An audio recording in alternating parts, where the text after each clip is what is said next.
ایک ہے زہار. بہت کم لوگ یعنی عوام میں سے ان مسائل کو جانتے ہیں. طلاق تو سب جانتے ہیں. طلاق کی ہی طرح سے ایک اور چیز ہے زہار. جیسے طلاق سے عورت حرام ہو جاتی ہے مرد پر، زہار سے بھی مرد پر عورت حرام ہو جاتی ہے. وہ زہار کیا چیز ہے؟ زہار کا مطلب ہوتا ہے کہ مرد نے اپنی عورت کو کبھی یوں کہا، اپنے محرم عورتوں میں سے کسی ایک سے اس کو تشبیہ دیا. محرم عورتیں کیا ہیں؟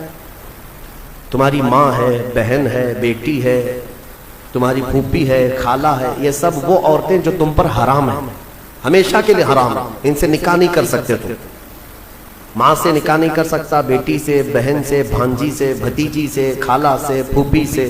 یہ محرم عورتیں حرام ہیں تم پر نکاح کرنا. ان سے، ان عورتوں میں سے کسی ایک سے تم نے اپنی بیوی کو تشبیہ دیا، ایسے کہا کہ تو میرے لیے میرے ماں کے فلاں چیز کی طرح ہے، یا تو میرے لیے میری بیٹی کی طرح ہے، یا میری بہن کی طرح ہے. اس کو کہتے ہیں زہار. محرم عورتوں سے ان کو تشبیہ دینا اپنی بیویوں کو، یہ زہار ہے. اور عورت حرام ہو جاتی ہے فوراً حرام ہو گئی اس پر. اگر تم نے اپنی بیوی کو یوں کہا کہ تو میرے لیے میری ماں کی طرح ہے، یا تو میرے لیے میری بیٹی کی طرح ہے، یا بہن کی طرح ہے. ان عورتوں سے اگر اپنی بیوی کو، اپنی منکوہا کو تشبیہ دیا تو حرام ہو گئی عورت. ایک صحابی کا ایک صحابیہ کے ساتھ ایسا معاملہ ہوا. خاتون عمر دراز تھی، دونوں کی بھی عمر ہو چکی تھی. وہ روتے ہوئے حضور پاک صلی اللہ علیہ وسلم کی بارگاہ میں آئیں. کہا کہ اتنے سال تو ہم اچھے خاصے رہے، اب جا کر کے میرے شوہر نے مجھے یوں کہہ دیا ہے کہ تو میرے لیے میری ماں کے مثل ہے، کیا کرے؟ تو آ کر کے حضور پاک صلی اللہ علیہ وسلم کی بارگاہ میں بار بار سوال کر رہی تھی. تو رسول کریم صلی اللہ تعالیٰ علیہ وسلم وحی کے اترنے کے انتظار میں تھے کہ اللہ تعالیٰ اس کا حکم کیا فرمائے. تو اللہ تعالیٰ نے پوری سورہ اتار دی. قد سمع اللہ قول التي تجادلك في زوجها.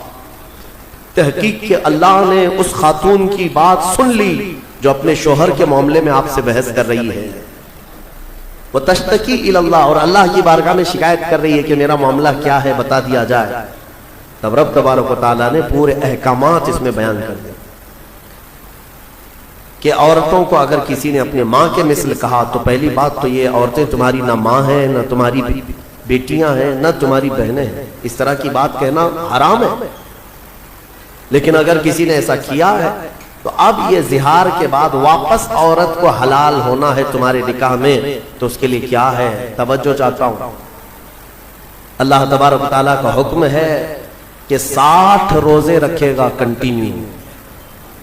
والذین یظاہرون من نسائہم ثم یعودون لما قالوا فتحریر رقبۃ من قبل ان یتماسا. پہلے تو یہ ہے کہ ایک غلام آزاد کرے. غلامی کا دور ہے نہیں. جب غلام ہوا کرتے تھے تو ایک غلام آزاد کرتا تو عورت اس کے لیے حلال ہو جاتی تھی. فمن لم یجد فصیام الشہرین متتابعین من قبل ان یتماسا. اور غلام آزاد کرنے کی طاقت نہیں ہے تو رب تعالیٰ فرماتا ہے 60 روزے رکھے کنٹینیو. مرد 60 روزے رکھے گا. وہ بھی کیسے؟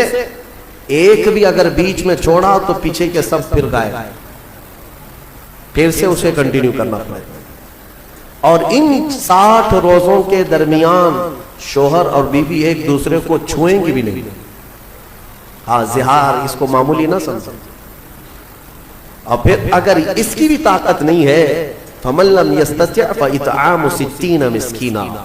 اللہ نے فرمایا 60 روزے رکھنے کی اگر کنٹینیو طاقت نہیں ہے تو پھر 60 مسکینوں کو کھانا کھلائے. اس کے بعد پھر عورت حلال ہوگی. تو یہ زہار کے مسئلے جاننا چاہیے. اس طرح اپنی بیویوں کو مخاطب نہ کیا جائے. ارے میری ماں کی طرح ہے تو، میری بہن کی طرح ہے تو، میری بھانجی کی طرح ہے، پھوپھی کی طرح ہے، خالہ کی طرح ہے. یہ سب وہ عورتیں ہیں جو تم پر حرام ہیں. ان سے تشبیہ دینا اپنی عورت کو حرام ہے، اور بیوی تمہاری حرام ہو جائے گی تم پر.